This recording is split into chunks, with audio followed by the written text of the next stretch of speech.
I remember when I sat in that chair to be a model, and that agent, she told me, I want you to get a nose job, and I want you to act more like a man. And I immediately got up from my chair and I said, this nose comes from generations of people with this nose. I will not chop my nose, and I'll behave just the way I see fit. And if you don't like it, too bad. Yeah. And I was only 19 years old. You know what that woman said to me? Sit down, you're hired.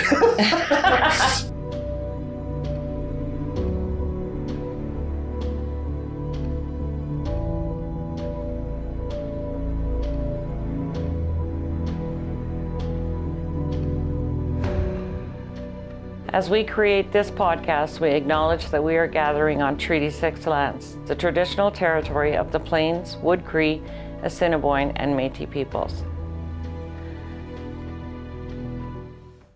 Hi, and welcome to our podcast.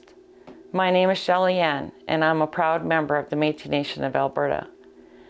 I have spent the last 20 years gaining an education that would enable me to work with Aboriginal people in various ways. Many times I have come across two-spirited people and found myself struggling to understand why some of them were afraid to be true to who they were. As a society, we all need to learn more about the traditional ways and the issues two-spirited peoples face today.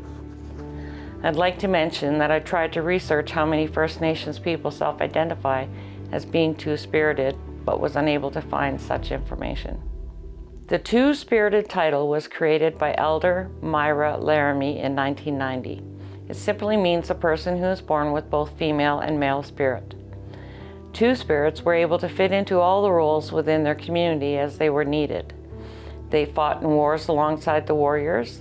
They were hunters and gatherers.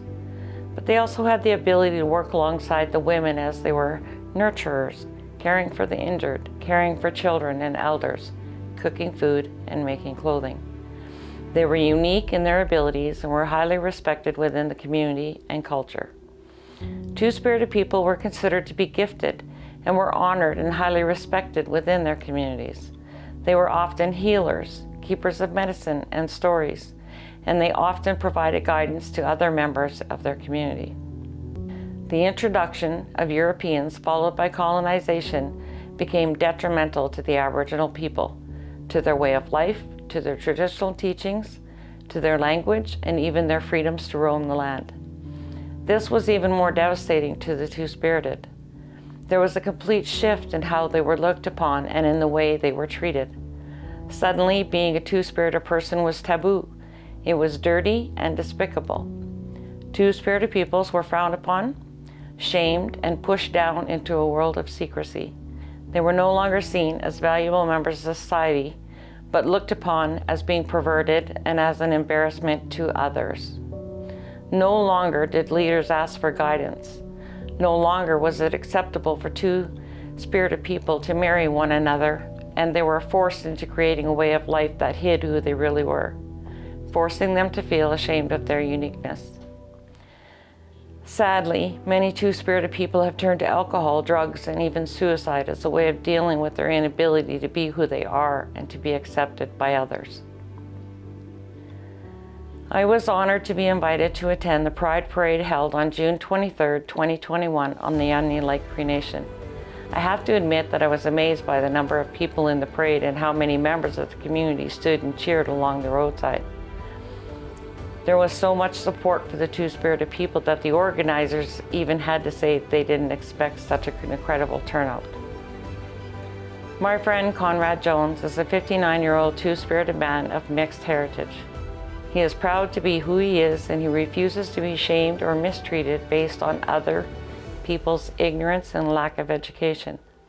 Here's the speech he delivered at the gathering after the Pride Parade. I want to thank everyone for supporting us. It means a lot. In small communities, we have always wanted to make our presence known. Some of us are more loud than others. Some of us are very quiet, yet what I've learned is that every voice matters. And I'm originally from back east. I'm Tuslaji, Lakota, and Black, but I've been adopted into the Chief family. They're sitting right over there for the last, oh my gosh, 21, 22 years. Thanks to Angus Dillon, one of my best friends, and Jeff Chief, and everyone in that family.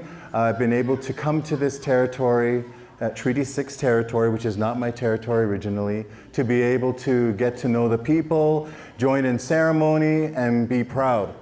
I've never been in the closet. To me, I always said, for me, a closet is for shoes and clothes. I don't know what else it's for. And boxes. So let's keep it that way, right? Let's keep it that way. I send out my wishes and my prayers to all the elders, because from them we learn so much, and they correct us when we're wrong, and we appreciate that when we get older, when we teach our own children. I have no children of my own, but I've been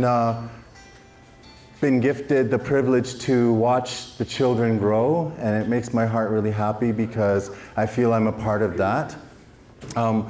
Two-spirited people are not new. I'm not going to say this speech, I don't need to. Two-spirited people are not new. We are learning more about ourselves every day. We have been part of the Native communities for centuries. This is nothing new. Because of colonialism, it's because we feel the way that we do. Not everybody has a big voice and a warrior, and I had to learn to be like that, to speak up in peace.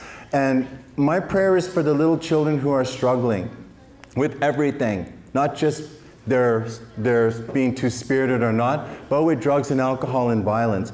I think that with a lot of participation in work, we can help our children not to become like that. Because in the words of a Lakota elder, we are essential for the survival of the tribe.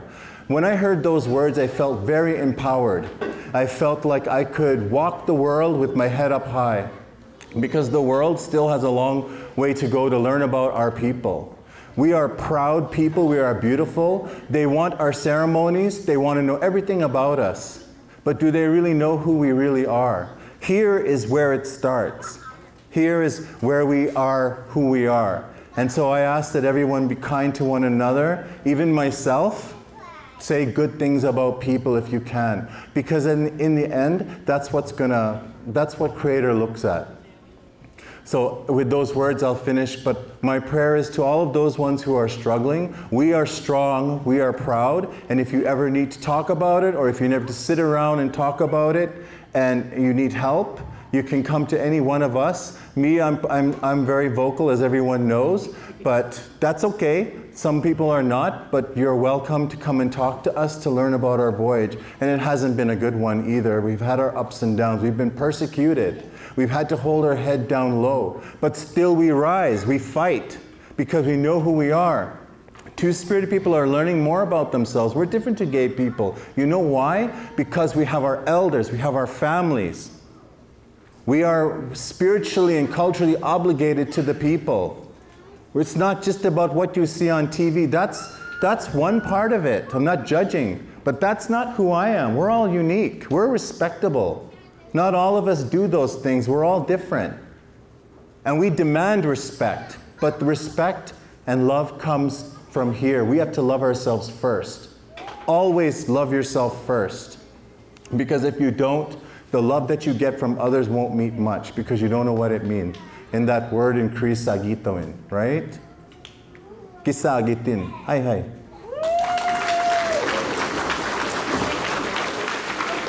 Conrad is a man who spends a lot of time and energy reaching out to the two-spirited youth, letting them know that they can go to him, that they should proudly embrace who they are. He provides guidance and encouragement to all.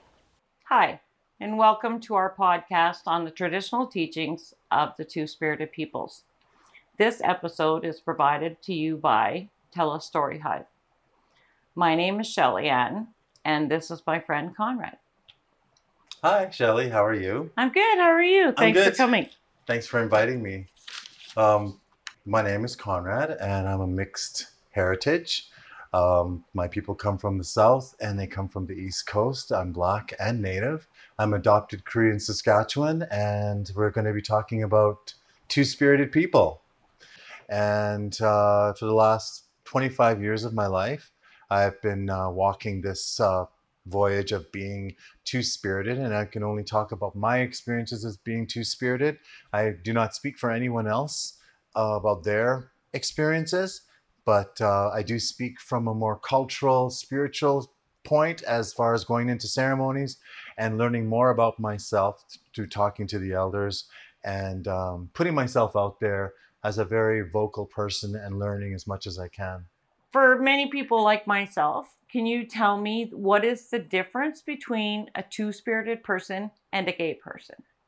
Okay, well, first of all, two-spirited people we're still on a voyage of learning about who we are historically and presently. So a lot of people haven't really heard about two-spirited people, especially since it's an Indigenous term that for years in different languages, that's the best we can come up with is two-spirited people, but actually really means male and female and the in-between.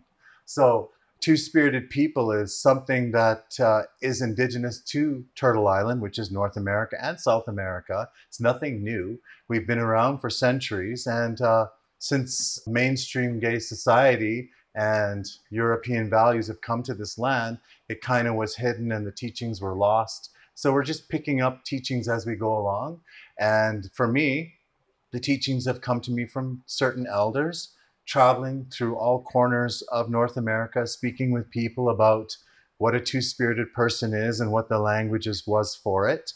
What I've learned from the languages is that a two-spirited person is a male and a female, and we walk in between, and we'd be able to walk between both. Saying that, two-spirited people are gifted people. They have several gifts that they offer to their community. Prior to European colonization, they were an intricate part of Native society. So a two-spirited person wasn't looked at as if they were an oddity.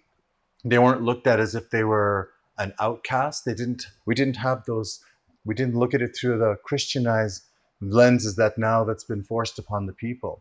So a two-spirited person had many different gifts. I myself do not speak for all two-spirited people because we're all very different. So some of us are doorkeepers in ceremony. When we go into our ceremonies, we have the gift of communication to allow healing spirits to come in.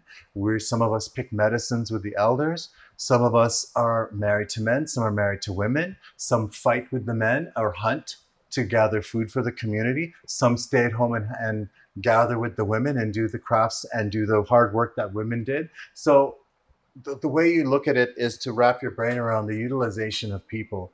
We didn't look at two-spirited people like they were, we looked at them like they were gifted. So we treated them as such. Part of the people, like the Lakota elder said to me, and I read it, and she said to me that we were essential for the survival of the tribe. So when I read that, I felt very empowered as a two-spirited person to know that the survival of my people depended on a person like me and the gifts that I was bestowed from birth. So this is what we're learning as we walk along in North America. You know, there's so much going on right now in Indian country that, you know, this is just part of it. And also to learn that two-spirited people were called something different over in some of the other indigenous lands like Africa, New Zealand, Australia. They all had two-spirited people. Right? So colonization has kind of changed that all around to the point where we were punished for it. So we're at a time where we have an opportunity to learn and pick up those tools and learn about what we are as two-spirited people. The only thing we can compare ourselves to is gay society, mainstream Europeanized gay society. So, and everybody knows about that because it's mainstream. But I like to say that we both, two-spirited and gay society, are all warriors. We're fighting for basic rights as human beings. But it's also important to know the difference between the two, right? Being a person of mixed heritage or being a person of color, visible minority, the way we're treated as a gay person or a two-spirited person is going to be different than someone else. So it's different. Our experiences are all different, yet one thing we do have in common is that we have suffered for being who we are. So two-spirited people have a spiritual contribution to their people. We're not really viewed as sexual beings as they are in the gay society, right? Gay society tends to over-sexualize us, right? We're more like entertainment for people. which is fine. But in the two-spirited community, we're not really entertainers. We're actually survivalists. We work alongside our people to help take care of our children, to gather medicines, to heal the sick. We learn about the old stories. We learn about respect for our elders and respect for our life givers, our women, and the males part of who we are. Like I said before, some of us are more male, some of us are more female. But we were never told that we should be one or the other if we're two-spirited. Right. Right? And I've heard you say before that for a two-spirited person, you have the ability to step into the female role and support the females, and then step into the male role and support those. So can you explain a little more about that? Yes, and like I said before, some of us are more masculine and some of us are more feminine, right? So the more feminine ones have the choice. We all have choice. We're never ostracized until we can't do this and we can't do that. Only in now, in the society we live with, in a patrilineal society that we're living in, our societies were matrilineal before. It was the women that made life and society, not the men. That was a European ideal brought over. Right. So we're wrapping our brain around what we are as two-spirited people. And when you wrap your brain around in a matrilineal world, it's completely different. How women treat their children, how women treat those which belong to them. Even that teepee is shaped like a dress because that teepee is owned by a woman. So it's basically what she says goes. So the ones who are more male and more strength are utilized in that manner. They go and hunt the meat, the deer, the buffalo, whatever region you're living in, right? Same thing in Africa and Australia, right? They would go out and do the male things. Doesn't make them complete male. It's just utilizing who they are as two-spirited people.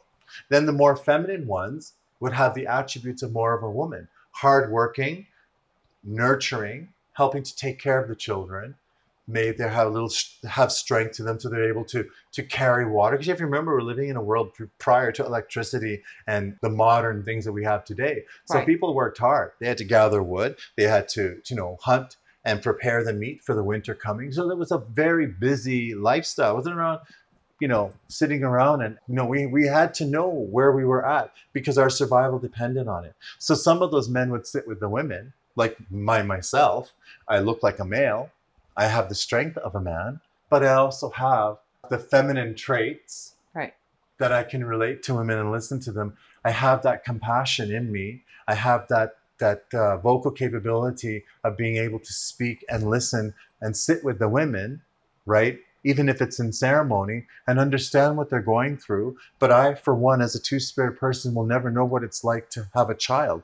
That's why a woman is very special, a life giver. Even as a two-spirited person, I always say we're not trying to be like women, because only a woman can bring forth a child. Right. But what we can do is be her, in Cree, they call it Waskapio, helper.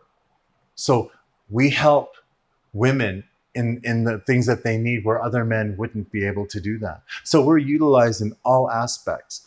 And in that way, we felt whole. We felt essential. We felt valued. Unlike today, where we're trying to find our value because we've been so persecuted by society just for being two-spirited and for being gay. The difference between the two is that, and I'm proud to be gay also because of all of the accomplishments that we have come forth with. But my concern is that we need to know that we're all different. Right? We're all different. Right. Two-spirited people are different to gay people. The thing we have in common is that we can travel from being female to male. We have boyfriends, we have husbands, we have wives. We have women in our community who are gay, who are two-spirited, right? Right. They're all honored. But in the gay side, that's all we have to compare with. And it's still, after all this time, we're still developing. Right? Right. So, and not all of us want to be looked at a lens as a partier or being over-sexualized. And a lot of drugs and alcohol, that's not really part of who we are. Prior to European colonization, alcohol and drugs was not part of our society. No. So for me, I don't speak for anyone, but I'm just saying that's not really part of being who we are as two-spirited people. It's more of a serious role. And as we get older, we need to have that connection with family more. And I'm from an era where I'm from the era where AIDS hit, and a lot of families disowned their kids and their children when they caught it. That was a very lonely, horrible time for me. The connection was not there. So for the gay community, we're still fighting for rights, and not to have rights more than anyone, just basic human rights. And these rights we had prior to colonization and before Christianity and organized religion. So for me, learning that has been one of my greatest journeys as a two-spirited person, and being able to walk in ceremony and be accepted. We have a lot of work to do. There's a lot of people who cannot accept that. They don't understand who we are. And so it's up to us to be able to teach them and empower them, but also to show them that we're warriors too. And we will fight for what we believe in and who we are as people, because we come from that blood. Right? So my question for you would be, and I know how difficult it is for especially the youth to come forward on reserve in various communities. What gives you the courage? I know you stand up and you speak for those youth, and I know that you encourage them and you inspire them. Where did you get your courage to do that? The courage wasn't always there. I had to, through school of hard knocks and being persecuted, and being sexually abused as a child, and being racially discriminated against for being a visible minority too, was enough for me to scramble for survival. And through that scrambling, I picked up tools and very valuable people that came my way and gave me great advice. One being my own mother and my own grandfather, telling me, always put your head up, never put your head down. And no one has the right to walk on this earth more than you do. We're all equal. That was empowering for me. And when I heard that Lakota elder say that we're essential for the survival of the tribe, I had never heard that word essential before, because I grew up in a highly Christianized family and society where the very fact of being gay, you were an abomination. When our children hear that, they're starting to realize it now, that those words really hurt, and that sticks with you. And to be honest, it took me years to shake that. And what gives me strength is when I look in the eyes of our youth and our children, and I don't want them to go through what I went through, because I know that they have gifts. And when you're being persecuted, your gifts are kind of put inside and they're put down. You don't realize the power you have. That power comes when you begin to work on your self-esteem, and learning to love yourself is the greatest love of all, because when you learn to love yourself, nothing else really matters. You're very focused on, when you love yourself, you're able to love others and help others. And what gives me my drive, honestly, is the kids, the young ones, the youth. The children come up to me and say hi, and they'll ask me questions like, "Uncle, why do you act like a girl?" And I always said, first I thought, I always heard that as a kid. Stop acting like a little girl. You're a man, act like a man. Be a man, Yeah. So in living in this patrilineal society, that's all I wanted to be, was to be more manly, because I didn't like the way I was being treated, right? But it took me years to find out that there's nothing in the world that I can do to change that, because that's who I am. Yes, it's been a lot of tears and a lot of heartbreak.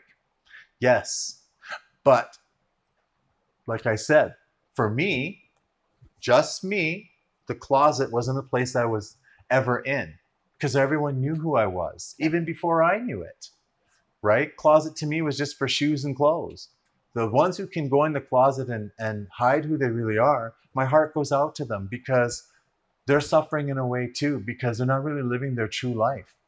I always remember my mom was a midwife, and she always told me the most precious moment is when a child comes into this world. It's encompassed by complete love, because that Creator brought that child into this world, and anybody you talk to wants the best for their kids. And that's what I focus on. That's what I hope for all the children. And whenever I feel battered, or whenever I feel that male oppression, and even women can be very oppressive. A lot of organized religious people are very oppressive against gay society and two-spirited society. Right. They really don't care when you come from, as long as it's different from what the Bible is. That's their book. It's not mine. It was a book that was forced upon me and my people, forced upon me as a youngster. It was never part of who I was. So I think for people to understand us, they need to put that aside, and they need to look at us in a different frame, right? Yeah. They really need to work on that, because when I talk to people in the reserve about being two-spirited and gay, A lot of them coming out of residential school have been brainwashed. They've been brutalized to follow those Christian values. And I understand that. So that's why I don't get upset. But I always try to tell them, your children are the most important gifts that Creator ever gave you. What do you want for them? How do you want your child to grow up? I mean, because we all fight for freedom, right? Right? And some of us more than others. Yes. You know, some of us don't have that privilege. Some of us, we don't even know what that is because we're fighting every day. So I'm not speaking that everyone should be like me. I learned to be vocal. I learned through School of Hard Knocks to be vocal, but I do it because I look in those kids' eyes and I want to be their warrior. If I could go out there and save all of them, I would. Recently, we had a gay pride or two-spirit pride in the reserve. Yep. Right? I was there. And, yep. Right? And for me, that was very empowering because the very person that I was with was afraid. And I'm so used to that fear. And for me, fear is something that's always kept us down here. It's always just dampened our voices. And I feel at my age, I cannot afford to be dampened anymore. What I find so shocking is going into so many First Nation communities and meeting two-spirited kids and really having to drag it out of them because I can see it, right? And I just want them to own it and be who they are and be proud of who they are. But it's the community that is stopping them. So how could we fix that? How do we tackle it to make it work? Well, more and more awareness for sure, but also to awareness in a way where it's not a choice for you to accept us anymore. It's not a choice for you to tolerate us. It's not a choice for you to, oh, well, okay. That's not how we want to be accepted. We want to be celebrated. We want to be valued. We want you to look at us as human beings. And that goes with the gay community and with the two-spirited community, right? Right. We don't judge. We all want to be accepted for who we are. We all are different, right? I was brought up a certain way and other people were brought up a certain way. But I don't draw any conclusions or judgments when I talk to other two-spirited people or people who are struggling to come out. Years ago, I was in a pride and a young man was in the back and had his head way down on the ground. He was so scared. And I just felt I had to go and talk to him. I had to just sit with him. And I went with him and I put my hand over his shoulder and he was just crying. And I said, why are you so upset? He says, because today I lost my whole family. And I said, what do you mean? He says, well, I told them that I was gay and they all told me they never want to ever speak to me again. And they want nothing to do with me because I'm gay. My heart went out to him because I know how that feels. So I didn't know what to say to him. All I could do was just listen with him and walk with him. And I told him, I said, if you ever need me or us, we're here for you. We're your family. And that's what you have to learn. And you will learn that your family is who you make every day. Your own family is within you. It takes years, but you can do that work because we do all that work in different ways. Right. Right?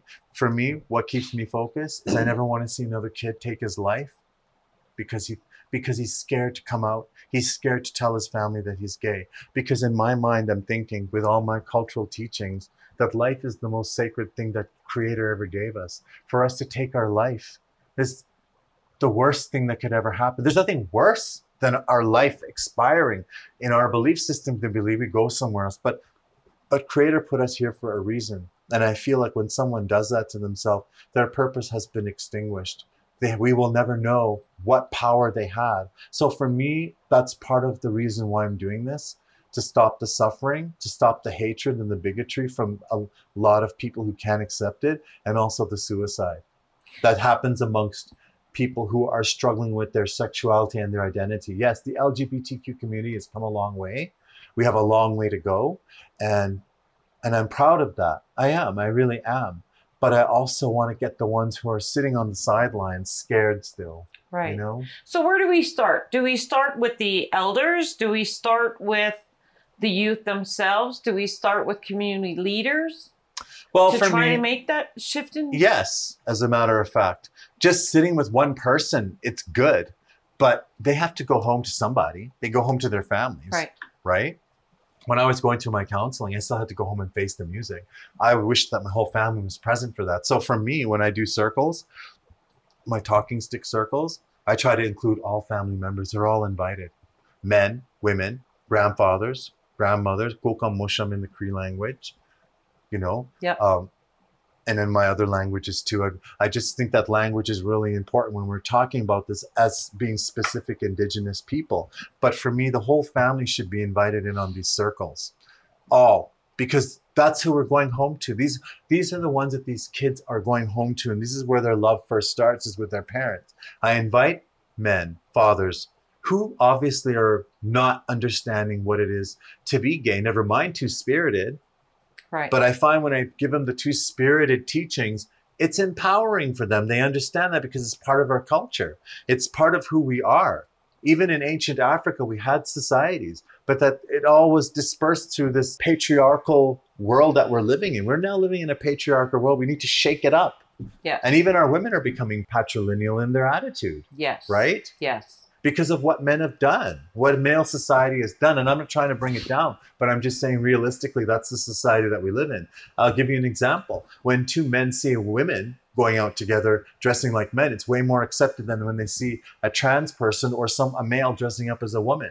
Right. Look at the two different reactions that you're getting. That's exactly what I'm talking about. And that's what we're trying to change. Yeah. And in the circles, when you have conversation with your grandmother, your grandfather, your dad, your mom, and in the circles, there's rules. You can't just overtalk.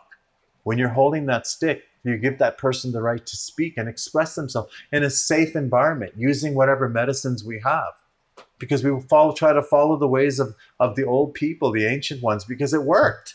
Yeah. We lived in a very pristine world before all of this happened. Yes. So for me, that's having family members in there is so valuable because one thing I always tell people, right, is if you hate on a parent, you hate on half of that child. If Yep. you hate on a mother, you hate that child's mother. You hate half of that child. I always tell parents that when you call your kid those words that bring down gay people, you're actually putting down yourself because that's your son, that's your daughter. Yeah. Let's go back to the old ways where everybody was interconnected in that circle. Exactly. That circle and those four aspects of that medicine wheel are emotional, right? Mm-hmm. Our emotional health is connected to our spiritual, our mental, and our physical health. When one is off balance, it affects all of them. Right. That's the kind of teachings that we talk about, right? The name calling, the physical and sexual abuse. We are now coming to a head with this, with the government, that they acknowledge that this was wrong, what they did to the people. Right. Forced religious beliefs upon the people and the horrible things that they did. We're coming to an understanding that we have to move on from that now for our children's sake. Absolutely. I have no children, but I've raised many and I care about them. And that's because of the teachings that I received about we're all one. And that circle, it needs to be strong again. And it can't be strong if we have hatred or fear in that circle. So being two-spirited, there's a lot of work to be done in our small communities. Yes. Right? A lot of work to be done. And again, the question is, where do we start? We have to start with communication because what's been going on is not working. Right. The drugs and alcohol and the violence and the not being able to communicate with our relatives isn't helping. So something has got to shift. We got to talk about it more. Another thing that they should be doing is when these kids and these adults come out of treatment, they should have a two-spirited treatment facility or two-spirited teachings for those ones too, right? That's what's going to help because that's not being addressed in treatment. No. That's not being addressed in any type of public talking circles or healing centers. It's like it's in the corner. It needs to be brought out and valued so that those men and those women can come out and feel valued because they don't feel very valued right now. No.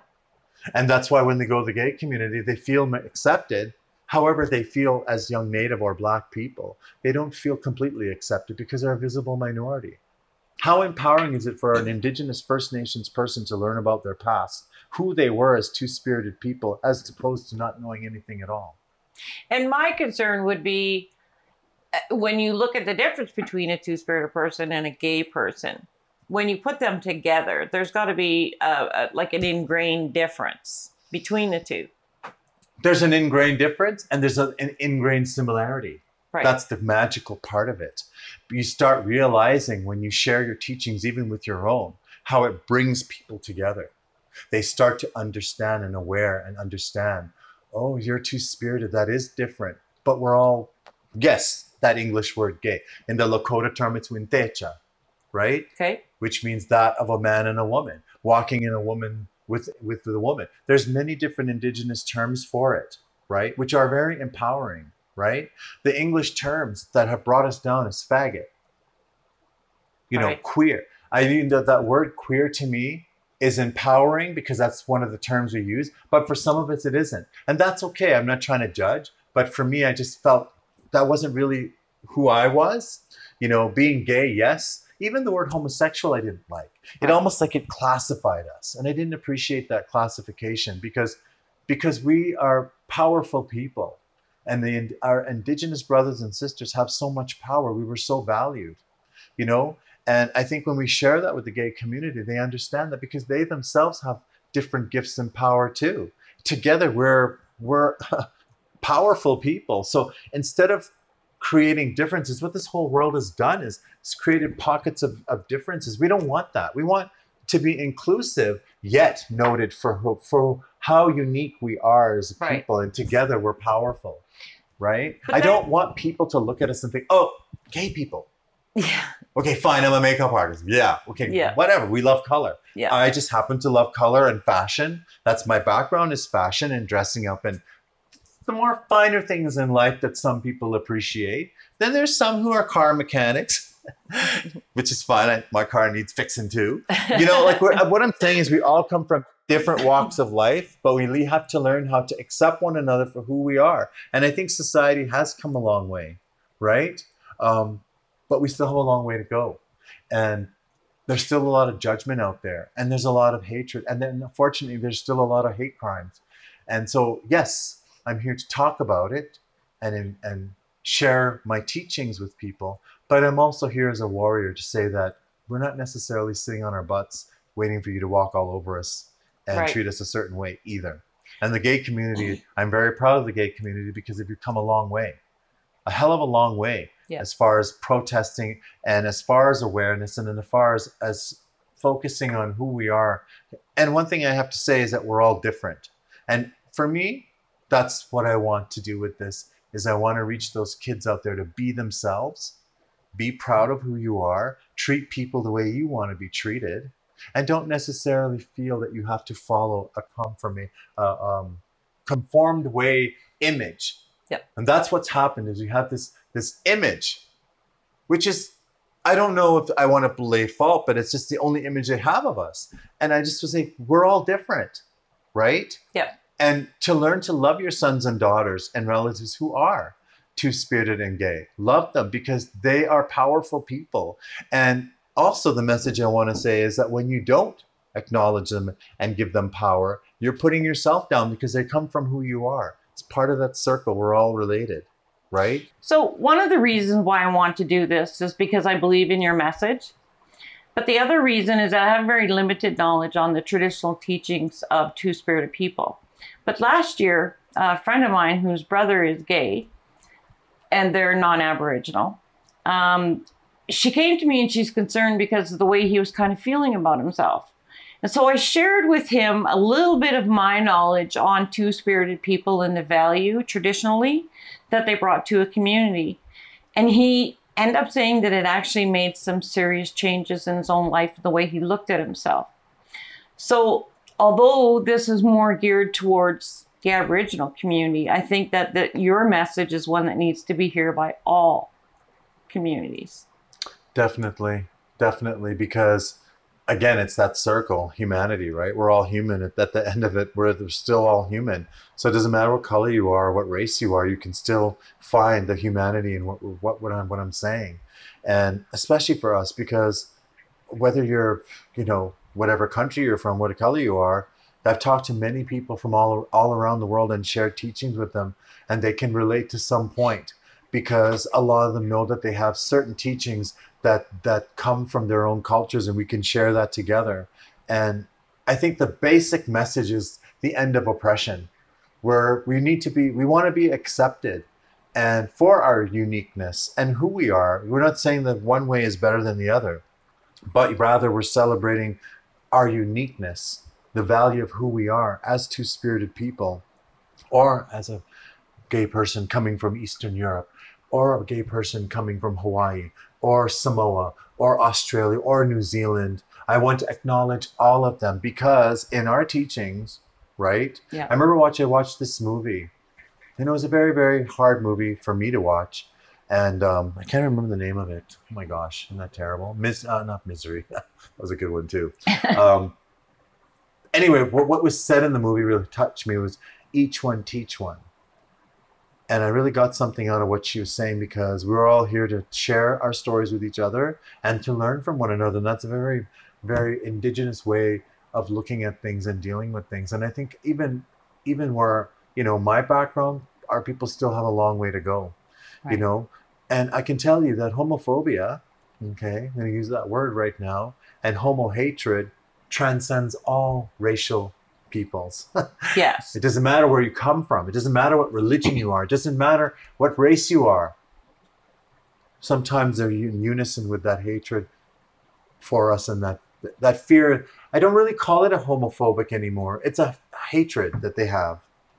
And I've heard it from every race. So for me, yes, it's important to acknowledge being two-spirited. It's a very empowering society that we had as two-spirited people, because it wasn't Christianized. It wasn't organized religion. There wasn't anything forced upon the people at that time. So they were living their lives, to me, which would be very interesting for a lot of people who are studying history, because this history was basically there for hundreds and hundreds of years until that came, right? So for me, I think it's interesting to learn about it, especially the old ceremonies. And, you know, I even did some more research on my background, the Black part, the African part. And I was actually quite surprised how difficult it was to find out what part of Africa my ancestors came from, because it's been so Christianized and so lost. And I think that's where we're at with all this. We're all learning. And, you know, I sat with a young man from Uganda, Africa, and he showed me scars on his body that was because he was gay. And he started crying, and I felt his pain. You know, like, I felt that, because that's a common feeling amongst all of us, whether you're two-spirited, gay, whatever. We felt that. And it was like home for me, because I knew how he felt. And that made me more focused on why I'm doing this teachings about two-spirited people, because I want to see our two-spirited youth make better choices for themselves, because I know they have power. I know a lot of them are just lost. Never mind being Native or a visible minority, just the fact that they're two-spirited and they're Indigenous. Like, what kind of stuff is that for a young person to carry? So for me, I have a lot of two-spirited young men and women that I talk to. And everything they say to me, I value. I never judge, because I know a lot of them are doing things that's potentially harmful for themselves, doing things that are potentially harmful. But I see past that. I look inside for who they really are as a person, and I see great value in who they are. For me, if I can save one life, help to save one, then I feel like I'm doing my job. And I love them. I really do, because it is true. You know, like sitting here and sharing this with you makes me feel like I'm whole, because it's all about each one teach one. We're all teaching one another and sharing. And I feel that's the only way we can disperse hatred and fear is through education and knowledge. Right. Yes, and awareness, but also we've come to a point where we're not putting up with this anymore. We're not going to put up with this anymore. And we shouldn't. I mean, it breaks my heart when I go to an event and you clearly know that somebody there is a two-spirited person, and yet they hide and they're ashamed and they drink or they do drugs and they keep their heads down and their voices speak very softly. And more so on the feminized, effeminate gay men. That's one thing I wanted to address. No matter two-spirited or gay, it's being an effeminate male. It just really, really solidifies that patrilineal force that has upon young men to be, you know, masculine. We live in a very emasculated society, patrilineal to the point where men can't even speak. They're shut down because they're not allowed to speak their emotions. They're not allowed to say I love wearing pink or I love flowers. They're not allowed to do that in this world. Right. So I stand back and I say, okay, fine. Some people think, Oh, well, you should shut your mouth because you're an effeminate guy. You don't know what it's like to be masculine and nobody knows you're gay, or nobody knows that. Maybe not, but I know what it is to be treated as a male, though, and to be treated like an effeminate. And I thought to myself, well, if that's how they treat me, how do they treat women? That needs to be shifted, because a man can't sit there and treat a woman that way just because I remind them of a woman. Because if a man hates a woman, to me, he hates half of who he is. Because every man and woman that I know in this world was born through a woman. So you hate your mother because she's feminine? Right. I always throw that again, like, because any type of hatred that we show, it bounces off something else. So for me, that's not the way I want to go with this. I want to go with this awareness and warrior, because fine, you don't like gay people. Fine. You don't like your son because he's feminine. Fine. But don't stop him. Don't get in his way. Creator chose you to be his dad and his mother to bring him into this world, or her. Leave him. Guide him. Don't get in his way. That's not your right.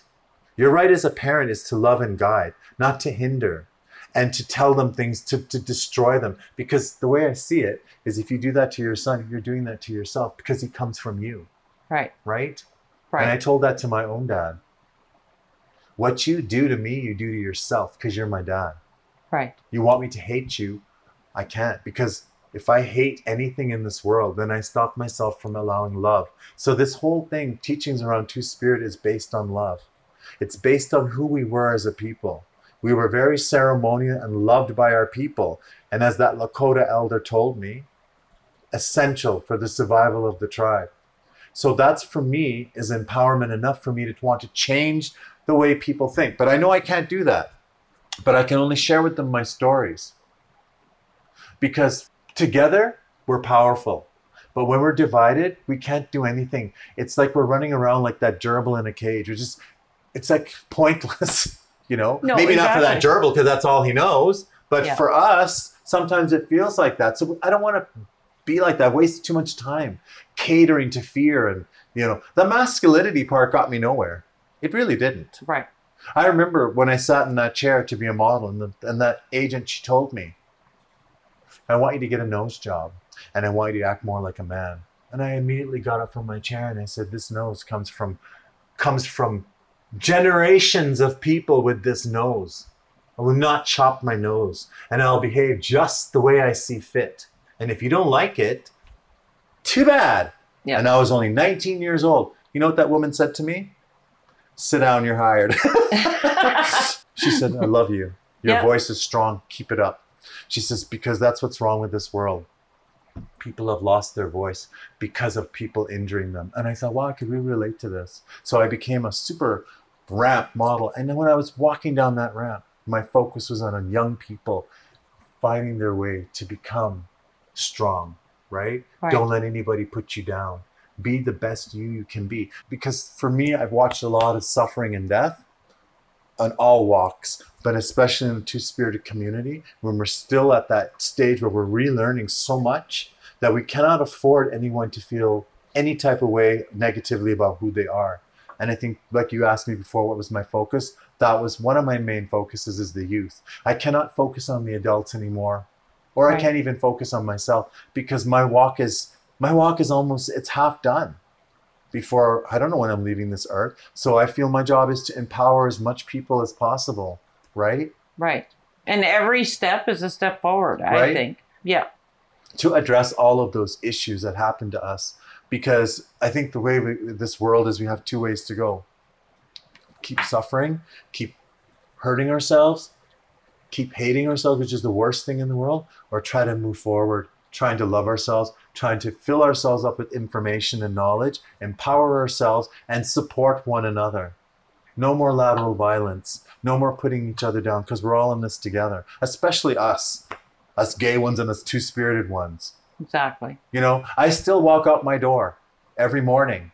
I still walk out my door every morning, even the way I look. And I still feel sometimes, I hope nothing happens to me today. Because when I was younger, that's the way it was. And that's my wish for all of these kids who are growing up, trying to figure out who they are. I want them to be in a safe environment where they don't have to walk around when, oh, was this going to happen to me? What's going to happen to me? Right. Is it going to happen to me because I'm Native? Is it because I'm a visible man, or is it because I'm not, or is it because I'm gay? Why should we have to walk with that? That's what I had to walk with. Yeah.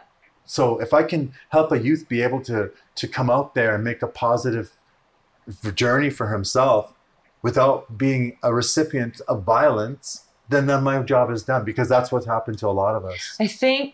I personally think, having been there and watched the community's reaction to the Two-Spirited Pride Parade, there was so many people in there, and they even said there were more people than they had hoped for or even expected. And I think that in itself was a move forward for the community.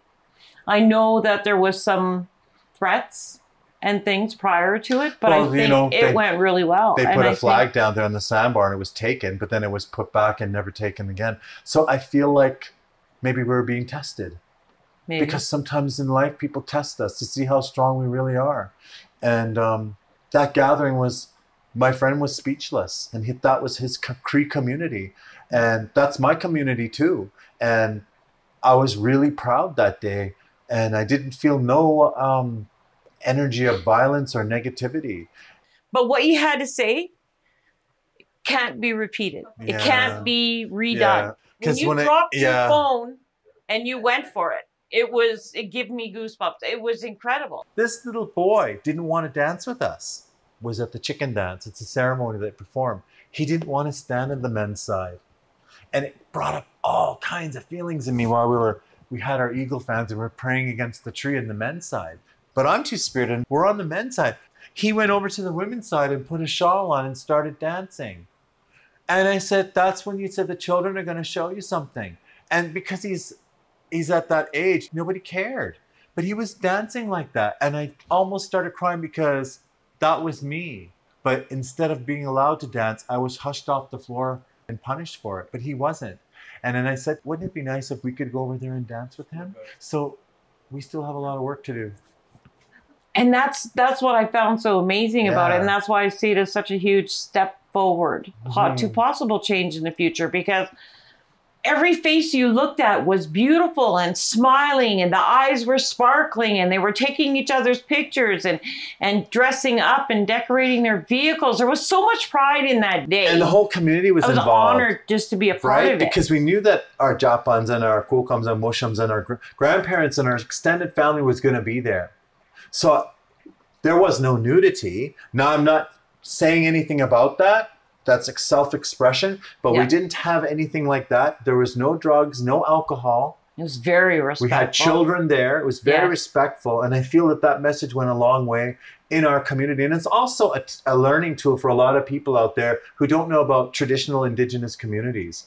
This is very respectful, and this is what they hold in high regard. Exactly. Right? And I'm going to go with that because I feel like even those people out there who are living that lifestyle could still appreciate and love what we were doing. And to me, that's what I want to focus on. And so if that day was so powerful because they had tried to do one before from what I know, but it wasn't a turnout like that. And I knew a lot of people in that parade who were not out. Right. It wasn't my job to out them. Right. Because it's not about that. It was about them just to be a part of it. And if they were looking at me to be the one to lead it, then fine. I had no problem with that. What I'm excited about at Conrad, though, is the little kids that were there. Yeah. They were wearing aprons. Yeah. They were wearing capes. They were in it to win it. Yeah. Teach the children. Yeah. Right? Yeah. It was beautiful. That moment, that day, brought knowledge and education to those little kids, to the youth, to the little ones. And when I saw and that's where learning begins. And then that's when I felt like all the bad things that had happened to me as a kid, being gay, I just started learning about Indigenous culture and Two-Spirited people of my own. Like not even that long, but 20 years ago, I started this journey of learning that. And I'm a person that almost 60 years old. You know what I'm saying? But I mean, that was all learning for me. So when I see that, it almost disperses all of that negativity and all that stuff that happened to me, because I figured, okay, what happened to me, but it's not going to happen to them. That's what Creator put us on this earth to do. And I think that's the reason why this world is in such a mess, is because nobody's looking beyond themselves. Right. Right? And that's why their kids are in a mess.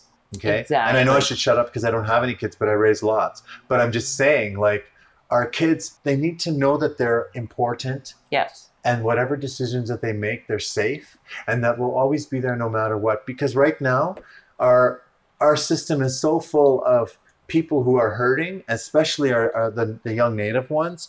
So that's why when the kids come in the store, or the young teenagers, or whatever they're doing, I make no judgment. I always try to talk to them and say hi, no matter who they are, just because that communication is open, because they know I'm two-spirited, and I want them to feel free to talk to me and that I'm approachable, because I know if I can talk to them, they can say, well, you know, I know this guy Conrad, and, you know, I like the way he talks, or, you know, he did make a point about me being closer to my son and accepting him more.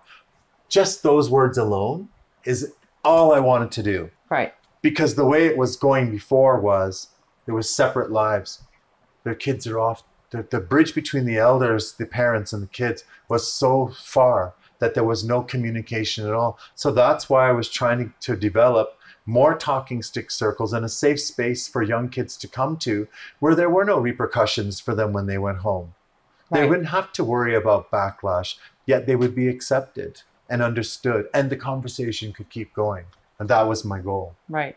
Right? Well, I personally would like to thank you that you have Thanks. made a difference in my life, and you have made a difference in the lives of others. And even though some of those others may not show right now, they will show later.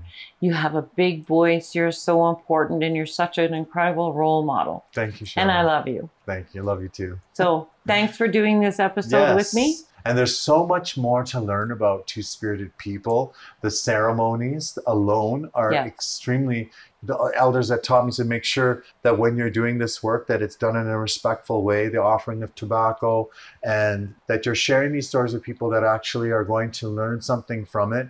Do it using the medicines that have been given to you and that sort of thing. So I always keep that on the top of my head, that there's a certain way that we do things. I was taught in ceremony that we never do shortcuts and we never rush to anything. Right. I think a perfect example of that is someone shared with me beadwork, and I do beadwork. And someone did in the Cree word is mama's job, and it didn't look very well. and that person was rushing through the beadwork. And then this person said, that beadwork is a reflection of your life, how it is. And I thought, whoa, that is so deep, because it's true. When you rush through anything in life, or you hurry things, or you don't work on yourself, it shows in stuff in your life. And that was like a big learning lesson for me. Slow down. And I need to learn that, because a lot of our kids and people out there they're not that open. They need to be walked with slowly so that they can learn. And so for me, I always ask for help, because I know that I'm vocal. I know that sometimes I rush forward, and I need to slow down. And that example of beadwork really showed me that not everybody out there is vocal. Not everybody out there is like that, but they have amazing gifts to share. And I love that. So thank you. My one hope in doing this podcast is for the two-spirited peoples watching to gain a sense of pride and to begin coming out of hiding. I want for them to find their way out of secrecy and truly be who they really are. For others, I hope that you will look at two-spirited people with a new set of eyes, that you will stand with them in your communities, that you celebrate the unique gifts they bring to you.